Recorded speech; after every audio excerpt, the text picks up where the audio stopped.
What is up, everybody, NC?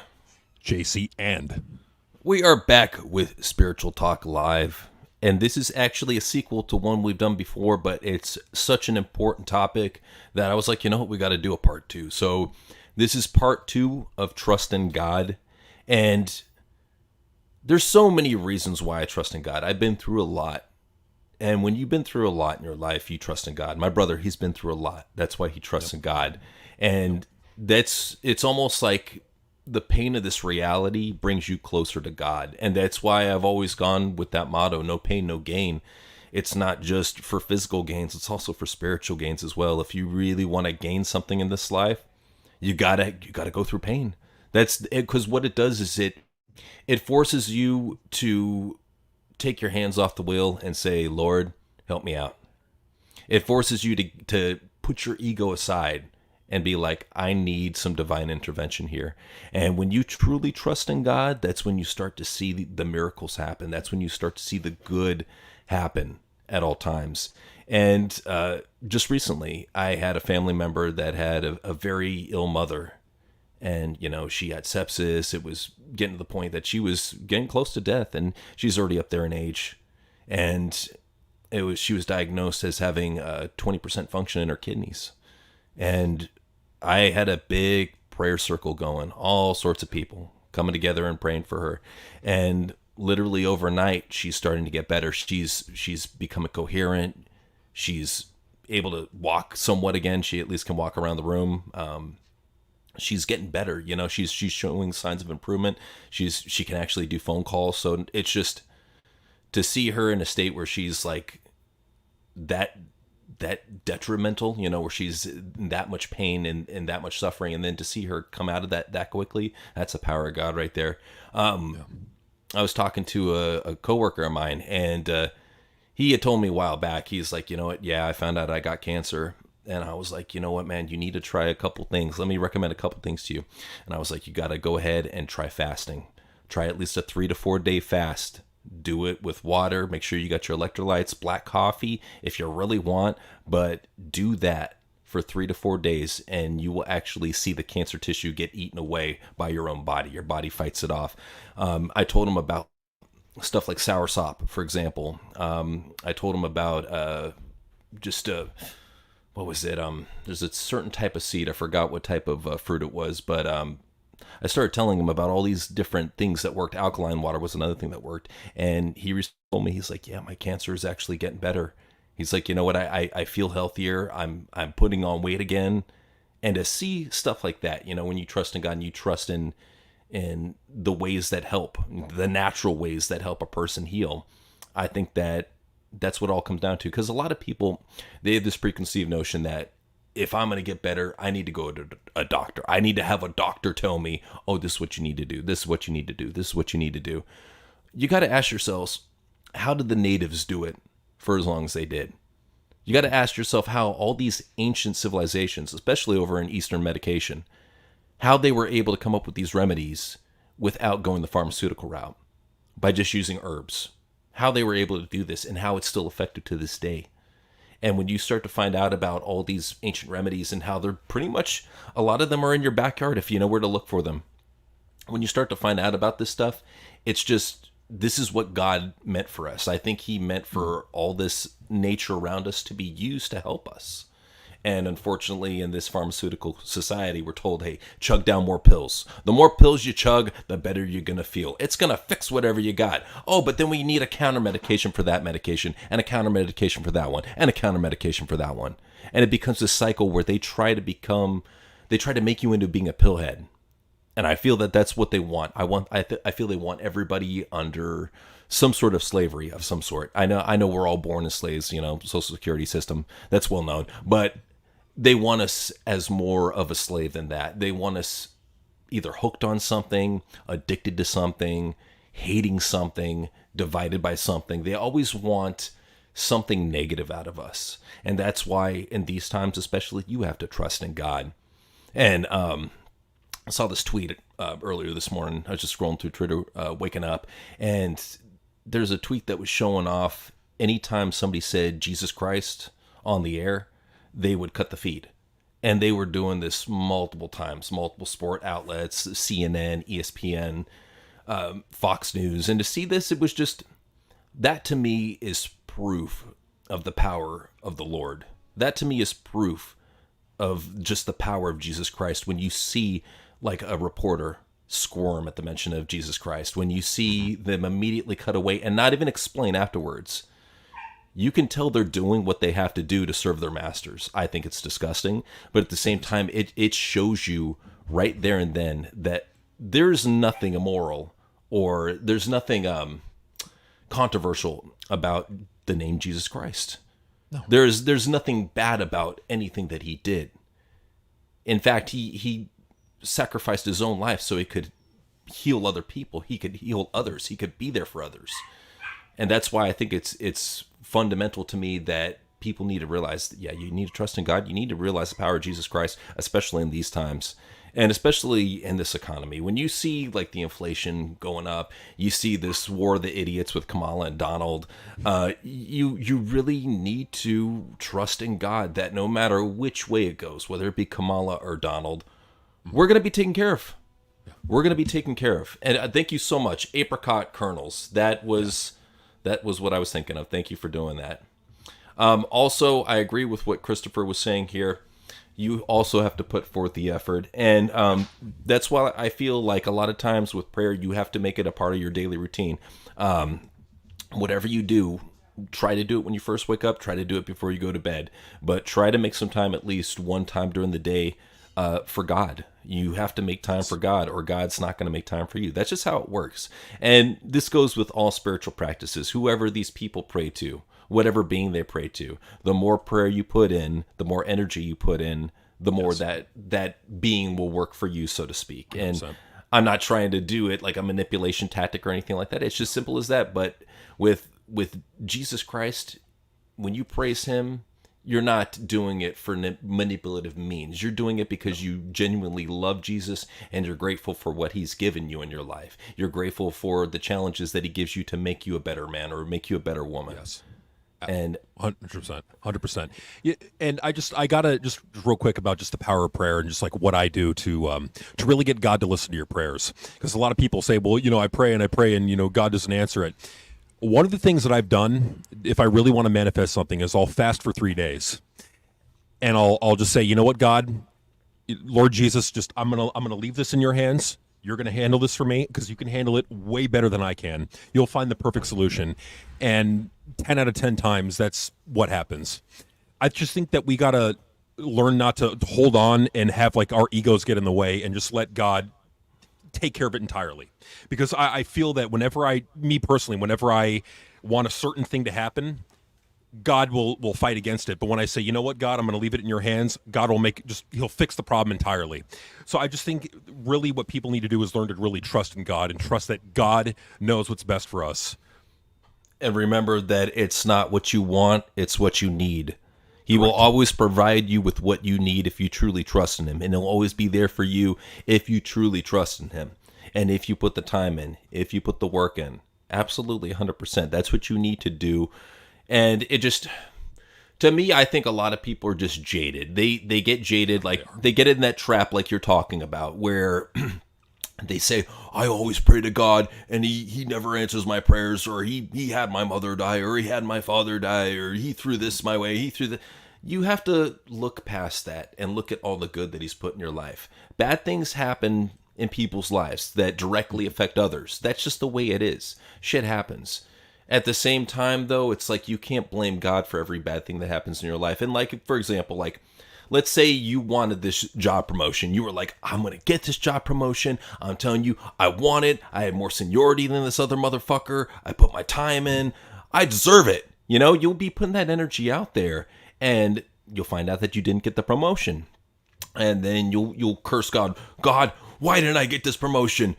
Ego. Why didn't I get it? And then it later is revealed that the manager is like a weird gay creep and he likes taking pictures of dudes' asses or some shit. You never know.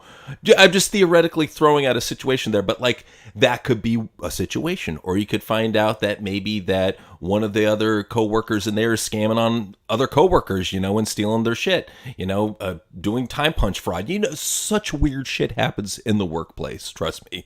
So, no, yeah, you just need to get to the point where you trust in God, and if something doesn't go how you thought it would go, it's for the better. Like, what was it? I remember looking forward to a game so much. I want to say it was the Dead Space remake. And I was like, man, I can't wait for the Dead Space remake. It's going to be fucking awesome. I might even get an Xbox Series S or X or whatever just to play it. And then I actually got a chance to play it on Game Pass. And I'm like, I'm so glad I did not spend extra money on a fucking stupid game system. Considering most of the games nowadays, not to go off in a random side rant, but most of the games coming out nowadays are garbage. They are soulless garbage. And I feel like a lot of times it's like, dude, I look over at my Xbox, and besides like one or two games that I play, it's collecting dust because of the garbage, the soulless garbage that is coming out. And tie it back in with God. That's something that you'll see too with a lot of older games, is there were references to Jesus. There were references to being holy. And nowadays they try to completely eliminate that out of video games, out of movies, out of TV. And then I'm not sure if you saw, but recently I think the feds added the Christian flag to nationalist supremacist flags. So there's like 9 different flags. That's one of them now. It's disgusting. They know what they're doing. They're trying to turn Christianity into something that's going to be hated, and you see their agenda. You see their agenda, but like in all of this and all these scary times and all these things that could happen, people really need to understand the importance of just letting God handle your problems. That God's going to handle them better than you can, and just say there's something wrong with saying, hey Jesus, Lord Jesus, please take this off me. I can't do this. It's too much for me. Please solve this for me.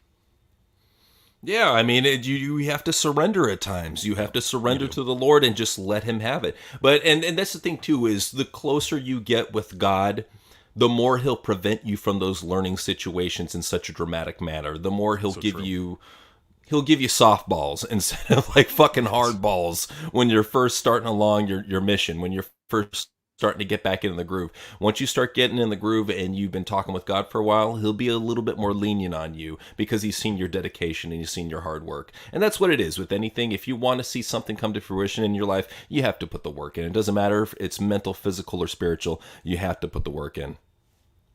You do. You really got to put the work in. I mean, you got to put the work in. You got to show commitment. And, like it's going back to the whole 3-day fasting thing, I want to say another thing about that too. It's like if you're fasting for 3 days and praying for something bad to happen to somebody else, guess what's going to happen? Well, at the same time, though, you shouldn't be praying for bad things to happen to people, and that's another thing that a lot of Christians, they get caught in the trap of, fire and brimstone to our enemies, crush them, kill them. It says in the Bible that they deserve to die.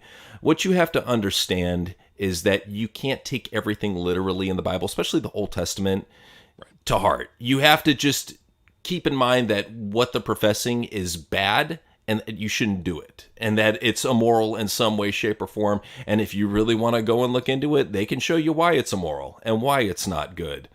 But let me talk about this point here. Christ said that they would hate us because they hate him.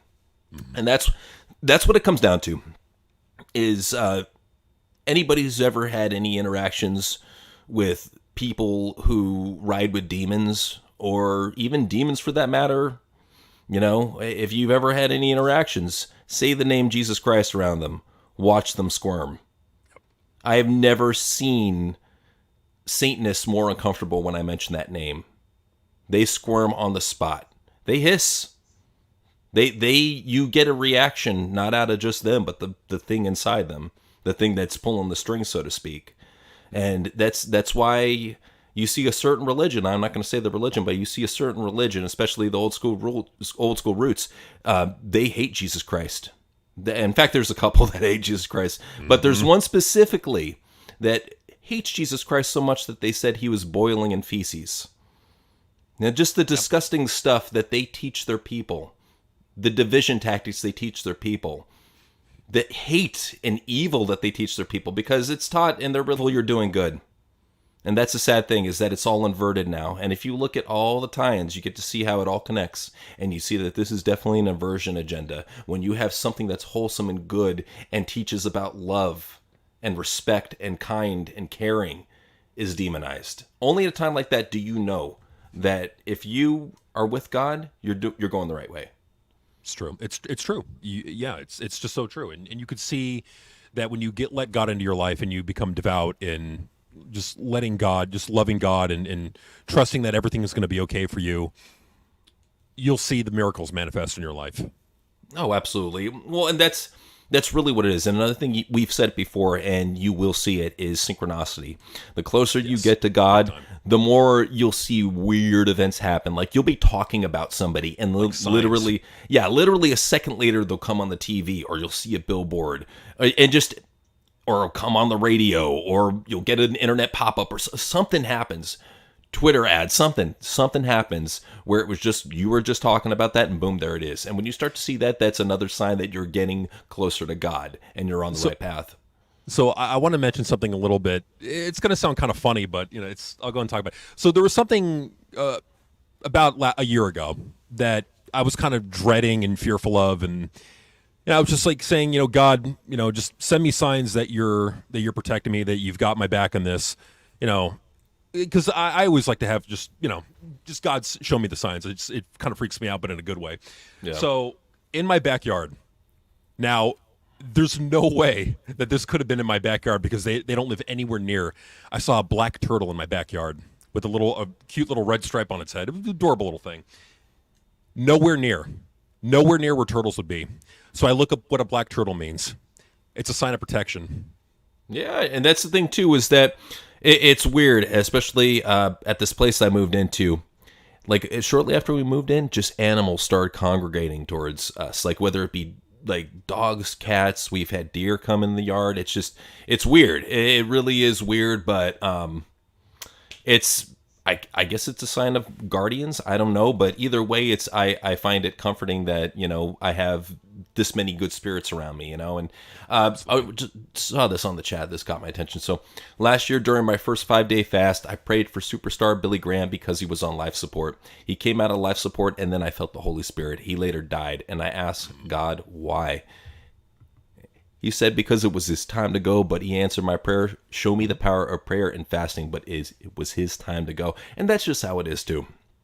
Sometimes it's just time for people to go up and do their thing. That's just how it is. Sometimes it's just they've done their share, especially once they get old, man. Once they get to a certain age, they've had their time on earth. It's time to pass the torch on, so to speak, So it's, yeah, I mean, I like seeing the fact that the prayer worked, but yeah, that's how God works.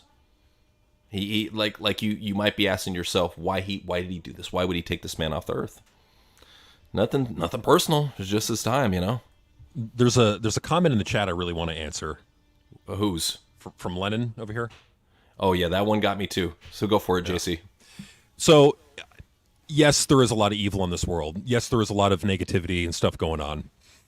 But what we are in right now, I believe, is a learning experience. That we come into this world as spirits to learn.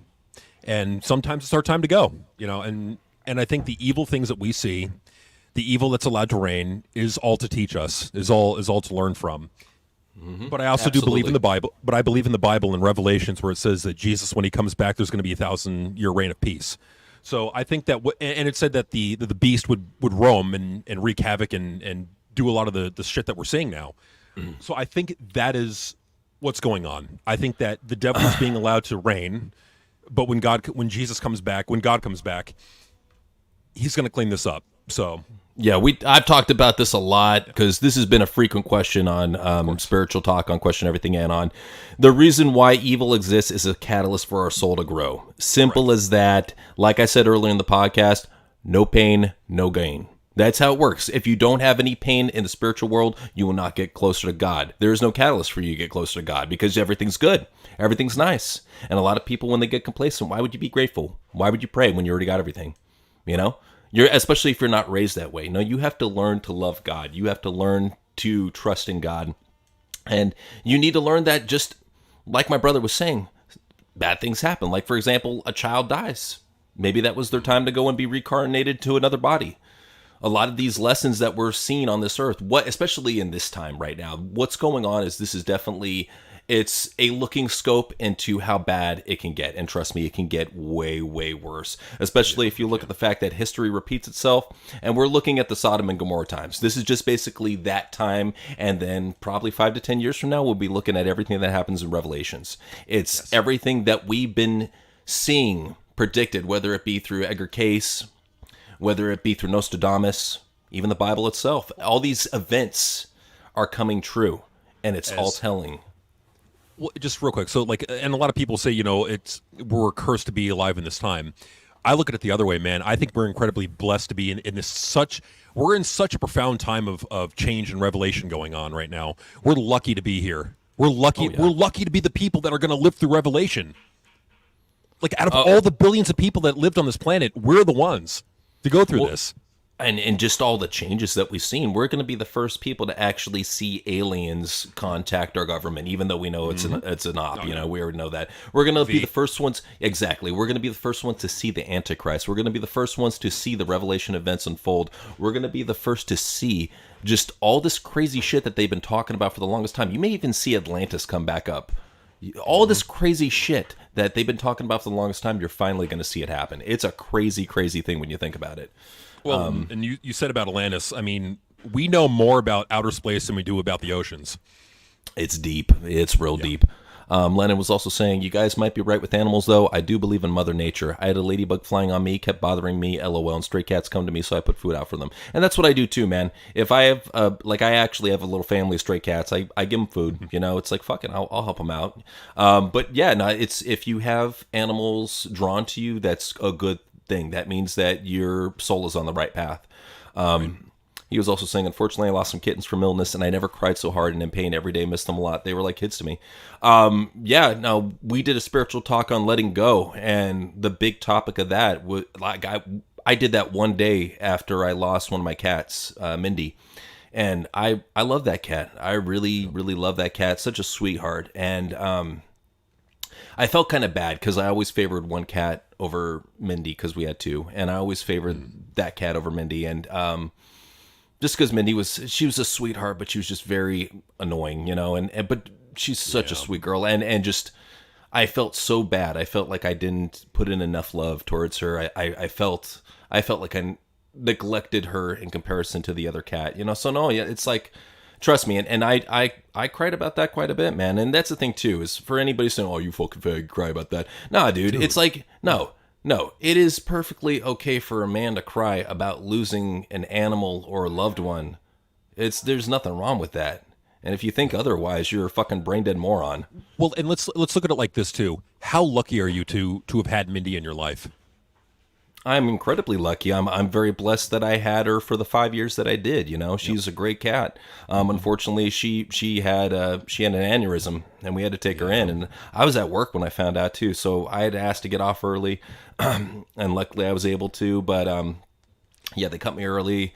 We took her over and found out what was going on. We said our last goodbyes, and that was it. I didn't want to be there, when they had to inject her or anything like that. I didn't want that shit. Right. So, like, for me, like, one of the things that helps me deal with loss, like losing family members, it's like there's an aunt that I had that I still miss to this day.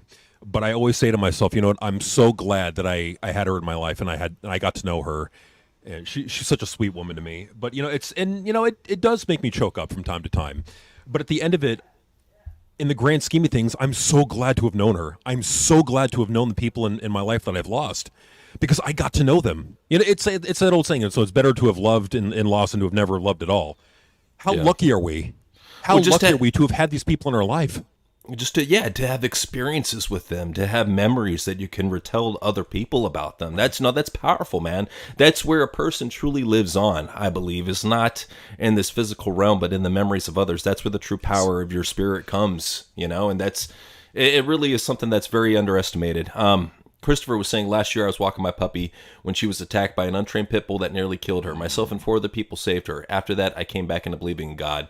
I know what you mean, man. Trust me. I walk around. I walk my dog around a neighborhood where there's a couple dogs, and these assholes, they don't keep their dogs on leashes. So I've had to like ward off the dogs and be like yell in their face and be like, I will kick your fucking chin, and I will do anything to protect my animals. So trust me, I completely know how that feels. But no, I'm so glad that your dog was saved. I'm really glad that God chose to save her and keep her in your life, and I'm glad that was a catalyst to get you back into believing in God. And that's what we were saying to especially with Lennon earlier. Exactly, is God will sometimes put something like this into your life. And it's tragic, and I know some people are like, well, what kind of God does something evil like that? It's not evil. What he's trying to do is he's trying to draw you back into the light so that you can live a better life. And it just the fact that he saved this dog's life, did not let it expire because he knew how much it meant to Christopher. That right there means a lot, Mm-hmm. It does.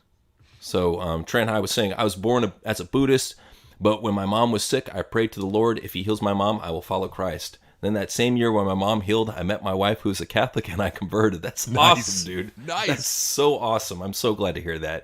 And like I said, the power of Christ, when you truly put the time and energy into something and you keep on visualizing that something happening, especially if it's positive, it will happen. There's no harm in positive imaging. There's no harm in putting out good intentions into this world, especially if you think about the same type of prayer. That's one thing I try to do is I do, a general prayer of what I'm thankful for the day, but I'm always praying for at least 3 things besides that every single prayer, and I try to manifest those the best I can. Alexander was saying, I met a woman online in a Puerto Rico group page on Facebook, and she has fallen in love with me. Is that strange? No, not necessarily, but I would say get to know this one first. It in this culture, you can never be too wary of a female that you're meeting online. That's one thing where you got to be grateful or you got to be careful and make sure that she's not scamming you or trying to do anything nefarious with you, man. If she's legit and she loves you, man, I would say take it slow, get to know her, make sure that she's not possessive or insane or anything like that. Make sure that she's got a good head on her shoulders. She may be a little bit clingy, but shit, if she's a good girl, I don't see the problem. So Darth was saying, sometimes I forget to pray. I'm a sinner, but one night when I prayed pretty deeply, I saw 2 dark eyes glare at me momentarily, getting me startled. And that's honestly, trust me, I've had moments like that too, Darth, where, Same here. especially in my early days, before I really started getting into prayer and meditation, I've had encounters with demons, them hissing at me, them getting up in my face, seeing the eyes in the dark, whispering shit to me while I'm sleeping, just really creepy shit. And that's the type of shit that was like, man, I'm on the wrong path. I need to get on the right path. But yeah, and that's the thing, is they don't like hearing you pray to God. They don't like hearing you reach out to Jesus. It's like putting rubbing alcohol on a parasite. Yes. It's going to wriggle and writhe and just be disgusted and want to get the fuck out of whatever situation it's in. Well, and I just like sometimes what demons will do, these dark entities, what they will do is they'll make you momentarily comfortable, and anytime you try to get back into the light, they'll fuck things up for you. They'll screw things up. They'll introduce chaos into your life to try and get you to stay with them. Mm-hmm. It is always a good decision. It will always work out in the long run, I believe, to go with God.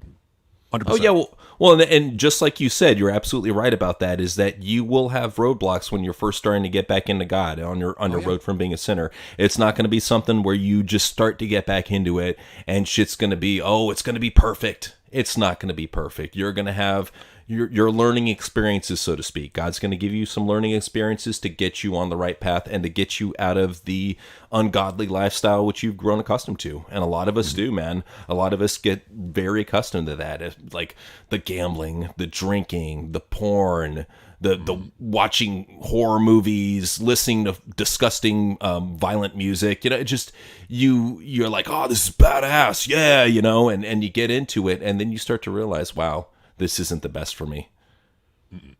And a lot of people, they get comfortable, especially like, oh, I like this badass music. I like these badass movies. I watch porn, so what? I drink, so what? I gamble, so what? It's just, it's not good for you. And there's a reason why they talk about it not being good for you, because it's not spiritually advancing. None of those are, especially alcohol. Alcohol. Yeah, what do they call alcohol? Oh, spirits. Yep. And the reason why alcohol is so heavily used in a lot of negative rituals is because it actively lowers your vibration, your spiritual vibration. And that's why it's legal and available everywhere, is because they want everybody to have a lowered spiritual vibration. Demons operate at a lower spiritual vibration. Angels at a higher spiritual vibration. That's why it's very hard for a lot of people to gain that spiritual access, of the angelic type, of the holy type, because you got to work towards it. We're already at a lower vibration, so it's a lot easier for us to communicate with demons. It's a lot easier for us to interface with evil, so to speak. To get to that higher plane, you really got to work for it. We're already in a lower dimension. That's why it's so much easier for us to interact with those demons and whatnot. Think of it like walkie-talkies, right? On frequencies, right? Or like a radio. Yeah, they live. These dark spirits live on a lower frequency. Mm-hmm. We know that I believe that the higher angelic entities live on a much higher frequency, and the planet Earth, like what we're living on right now, is much closer to the demonic entities and their energies than the angelic ones. Which is why they want to keep us on earthly things. They want to keep us, addicted to alcohol and food and drugs and porn. Well, and it makes sense when you really think about, like it said back in the Bible, who is the ruler of earth? He took Jesus up on the biggest mountain, and they looked over the world. Who was it? It was Lucifer. And trust me, when the Bible tells you that Lucifer is the king of this planet, it has not changed.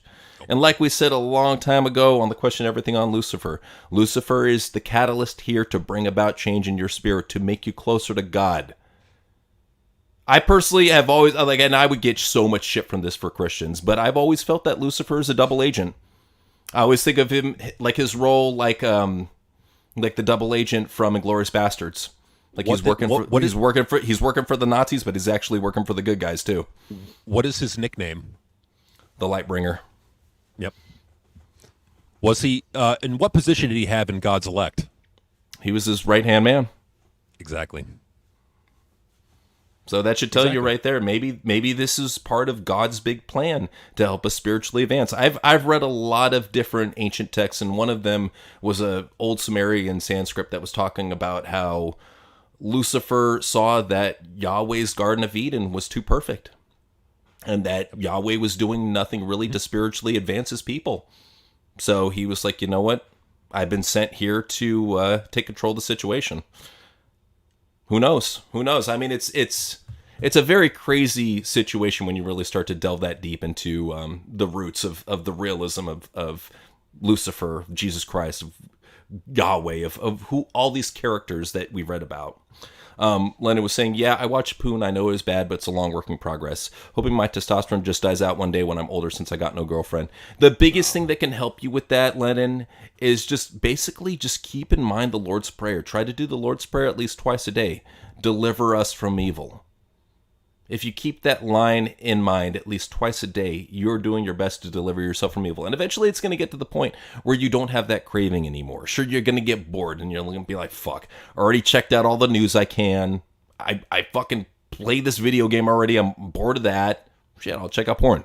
You need to get to that point when you don't think, oh, I'm going to check out porn. Maybe instead I should go work out. Maybe instead I should go for a jog. Maybe I should go do something healthy. What I would recommend, like if you're on social media, if you want to distract yourself from porn, go look up Bible quotes. Just go read Bible quotes and post Bible quotes on your social media. You just switch your attention from that dopamine hit of porn to the dopamine hit of having to look up Bible passages and just posting that and then interacting with people, in Christian or spiritual messages on Twitter. So just distract yourself from it. Absolutely. And that's really what you have to do, is just distract yourself from evil and trust in God, because if you truly trust in God to deliver you from evil, he will. He will. yeah. So guys, that has been our Question Everything Spiritual Talk on Trusting God Part 2. NC, JC and peace out.